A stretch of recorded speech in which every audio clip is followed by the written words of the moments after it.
எங்களை உயிர் பயத்தை காட்டுறாங்க சார். அது நீங்க நல்ல ஒரு நடவடிக்கை எடுக்கணும். போலீஸ்காரங்கிட்ட நாங்க 10 தடவைக்கு மேல சொல்லிட்டோம். எங்க எந்த ஒரு நடவடிக்கையுமே இன்ன வரைக்கும் எடுக்கவே கிடையாது.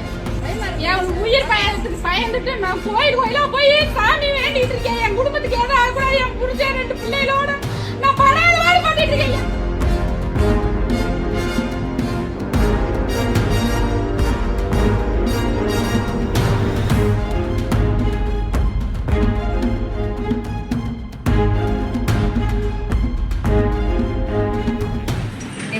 போட்டுருமா அப்படின்னு அது என்னதுன்னு கேட்டியா?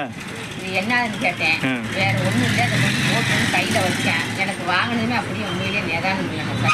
வீட்டுக்கு எப்படி போயிட்டு வந்தேன்னு கேட்டேன்னே எனக்கு தெரியாது. நான் வேற வார்த்தை போய்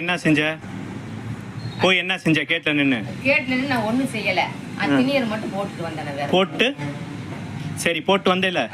நான் இப்ப கூப்பிட்டு உன்னை நார்மலா கேட்டேன்ல, என்ன சொன்ன? அதுக்கு ஏன் இல்லைன்னு சொன்ன? ஒன்ன கூப்பிட்டு இத்தனை பேர் இருக்கும்போது ஒன்ன கூப்பிட்டு போட சொன்னதுக்கு காரணம் இதுக்கு முன்னாடி என்ன சொல்லிட்டு போனேன் திண்ணூறு வாங்கிட்டு வரப்ப?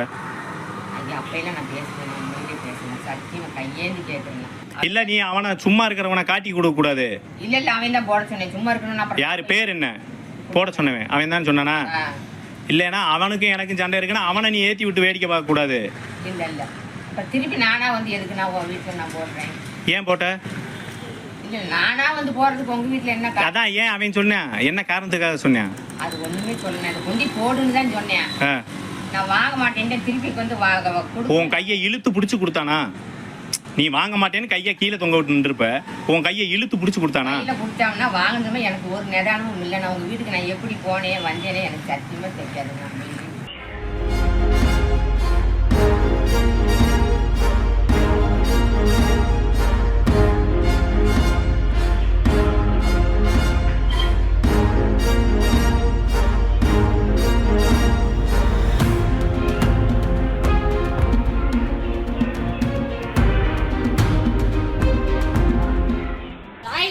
சுத்தப்படுத்திட்டு 3 நாளைக்கு முன்னாடி வந்து அந்த பொம்பளை திண்ணூறு எங்க கேட்டுக்குள்ள நல்ல ஃப்ரெண்ட்ஷிப்பா பழகிட்டு இருந்தாங்க.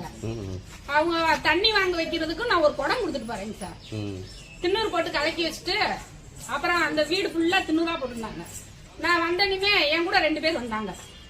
காசா நகர்ல ஒரு அக்காவும் நம்ம அந்த இந்திரா நகரை சேர்ந்த இன்னொரு அக்காவும் என் கூடவே வந்தாங்க. நான் கேட்ட திறக்கொட்டியும் ஆர்த்தி உள்ள போகாத, திட்டூரா யாரோ மந்திரிச்சு போட்டுட்டு இருக்க மாதிரி இருக்கு, நீ போகாதியான்னு எடுத்து மோந்து பார்த்தாங்க. அவங்களே போட்டவங்களே அதே செய்யறாங்களா? இல்ல இல்ல வேறவங்க கூட வளகாப்பு போயிட்டு அவங்க போட எடுத்து மோந்து பார்த்தோமே யாரோ உங்க வீட்டுல திண்ணூறு போட்டுருக்காங்க. ஏக்கா அதெல்லாம் நம்பிக்கை இல்லக்காண்டி நான் சொல்லிட்டேன். அப்படி இருந்தாலும் நீ வெளியில நில்லுப்பா, நான் கழுவிக்கிறேன் அப்படின்னு சொல்லிட்டு வீடு வாசல் பூரா அவங்க கழுவி விட்டு அப்புறம் தான் நான் உள்ள போனேன். உள்ள போன ஒரு 10 நிமிஷத்துல அந்த பொம்பளை வந்துச்சு, திண்ணூறு போட்ட பொம்பளை. அதான் ஏக்கா எங்க வீட்டுல யாரோ இப்படி திண்ணூறு போட்டு விட்டாங்கக்கா. அப்படியா போட்டாங்க, உங்க வீட்லயே வந்து போட்டாங்களா? அந்த எதுவுமே தெரியாத மாதிரி கேட்டுச்சு. சரின்ட்டு நான் கடைக்கு போக லேட் ஆயிடுச்சுன்னு அவங்ககிட்ட ஒரு குடத்தை கொடுத்து நல்ல தண்ணி வாங்கி வைங்க அப்படின்னு சொல்லிட்டு போயிட்டேன். நல்ல தண்ணி வாங்கி வைங்கன்னு சொல்லிட்டு நான் கடைக்கு போயிட்டேன் சார். அங்க போய் ஏங்க நம்ம வீட்டுல யாராவது திண்ணூறு போடுறாங்க, நீங்க சிசிடி கேமராவை செக் பண்ணி பாருங்க. நான் 10:45 வீட்டை விட்டு கிளம்புனேன்.